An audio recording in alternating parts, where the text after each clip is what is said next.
আপনি কি জানেন একবার জগন্নাথ দেবেরও ভীষণ পেট ব্যথা হয়েছিল। জগন্নাথকে প্রতিদিন তার ভক্তরা শত রকমের প্রসাদ নিবেদন করেন। আমার ভক্তরা যে প্রেম দিয়ে প্রসাদ দেয় তা না খেলে ঠিক হবে না, এই ভাবনা থেকে জগন্নাথ সব প্রসাদই খেতেন। এরপর প্রতিদিন বিভিন্ন ধরনের প্রসাদ খেতে খেতে একদিন জগন্নাথ দেবের তীব্র পেট ব্যথা শুরু হলো। তখন প্রভু জগন্নাথ এক বৃদ্ধা ভক্তের স্বপ্নে এসে বললেন, মা, আমার ভীষণ পেট ব্যথা করছে, তুমি নিম পাতা দিয়ে বানানো রস আমাকে দিও। পরের দিন বৃদ্ধা নিম পাতা বেটে ভালো করে রস বানিয়ে পুরীর জগন্নাথ মন্দিরের দিকে গেলেন। কিন্তু মন্দিরের বাইরে থাকা ব্রাহ্মণরা সেই নিম পাতা রসটিকে ফেলে দিয়ে বৃদ্ধাকে ভিতরে ঢুকতে দিলেন না, উল্টো তাকে বাড়ি ফিরে যেতে বাধ্য করল।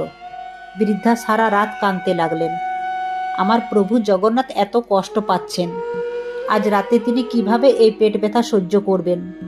সেই একই রাতে জগন্নাথ দেব তখন রাজার স্বপ্নে এসে রাগের স্রোতে বললেন, আমার মাকে মন্দিরের পুরোহিতরা খুব অপমান করেছে, আমার ভীষণ পেট ব্যথা হচ্ছিল, তাই সেই বৃদ্ধা মা আমার জন্য নিমপাতার রস নিয়ে এসেছিলেন, কিন্তু পুরোহিতরা তা ফেলে দিয়েছে, এখন আমার খুব কষ্ট হচ্ছে।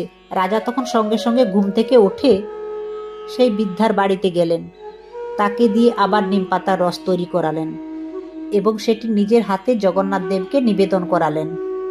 তারপর থেকে আজও ভোগের পর জগন্নাথ দেবকে নিম পাতা থেকে তৈরি বিশেষ রস নিবেদন করা হয়।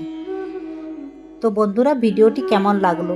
ভালো লাগলে লাইক, কমেন্ট, শেয়ার করবেন আর কমেন্টে জয় জগন্নাথ অবশ্যই লিখে যাবেন।